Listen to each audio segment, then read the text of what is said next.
À propos du SP500 que je trade ici, j'en ai pas parlé en fait. Pour moi, c'est tellement devenu mon seul instrument que j'ai même oublié d'en parler. Alors,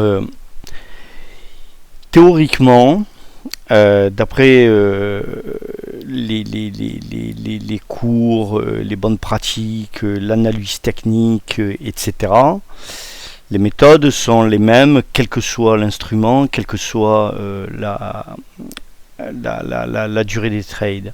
Qu'on fasse du 5 minutes, du 15, du 1 heure ou du 1 semaine, théoriquement, beaucoup disent que les analyses restent les mêmes.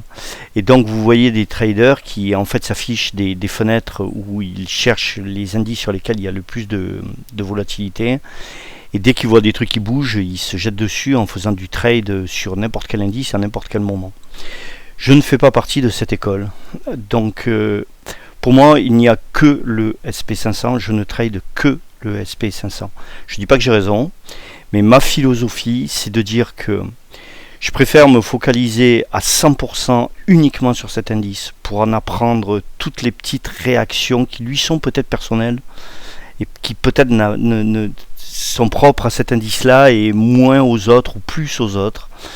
J'ai peut-être tort, mais je crois que de faire un focus, une obsession uniquement sur cet indice-là, en fait, vous surprendra moins sur le rebond possible, sur les heures aussi. On voit très bien le SP500 par exemple a parfois la magie de 21h30. Pourquoi 21h30? Il faut vérifier, c'est la fermeture des marchés aux États-Unis, je suppose. Des fois, 21h30, il se passe un truc bizarre sur le SP500 qui m'est arrivé de saisir, genre un très gros aller-retour. Ben, en fait, c'est ces petites choses en fait qui sont probablement propres à chaque indice. Je préfère, vous voyez, les maîtriser et éviter les surprises en étant sur un autre indice. Pareil avec les spreads. Quand d'un coup vous voyez qu'il y a un très gros décalage entre le prix d'achat et le prix de vente parce qu'il y a une connexion d'une ouverture de marché à l'autre bout de la planète ou je sais pas trop quoi, peut-être que c'est pas pareil suivant les indices et suivant les choses. Donc oui, vous voyez, depuis le début j'en ai même pas parlé, donc je suis sur le SP500, je ne trade que le SP500. Petit débrief du dernier trade que je viens de faire. J'ai clôturé pile poil au bon endroit. Alors, est-ce que c'est le karma? Est-ce que c'est le feeling? Est-ce que c'est la chatte? J'en sais rien.